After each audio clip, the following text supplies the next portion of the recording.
ನೋಡಿ, ತುಂಬಾ ಜನಕ್ಕೆ ತೆಂಗಿನಕಾಯಿ ಹಿಡಿದ್ಮೇಲೆ ಹೊಡಿಯೋದು ಹೆಂಗೆ ಅಂತ ಗೊತ್ತಿರಲ್ಲ. ಇವತ್ತು ನಾನು ಸ್ಟೆಪ್ ಬೈ ಸ್ಟೆಪ್ ಹೆಂಗೆ ಹೊಡಿಬೇಕು ತೆಂಗಿನಕಾಯಿನ ಅಂತ ಹೇಳ್ಕೊಡ್ತೀನಿ. ಫಸ್ಟ್ ಎಡ್ದಾಗಿರೋ ಕಾಯಿನ ಸ್ವಲ್ಪ ನೀರಲ್ಲಿ ತೊಳ್ಕೊಬೇಕು. ಹಿಂಗೆ ಹೇಗೆ ಜುಂಗೆಲ್ಲ ಇರುತ್ತಲ್ಲ, ಅದು ಡಸ್ಟ್ ಇರುತ್ತೆ.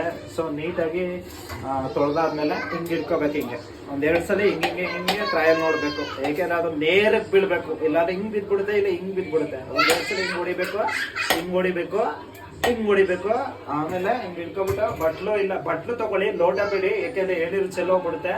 ಬಟ್ಲು ಇಟ್ಕೊಂಡ್ರೆ ಅಗಲಾಗಿರುತ್ತಲ್ಲ, ಅದ್ರೊಳಗೆ ಹೋಗುತ್ತೆ ಎಳ್ನೀರು. ಆಯ್ತಾ?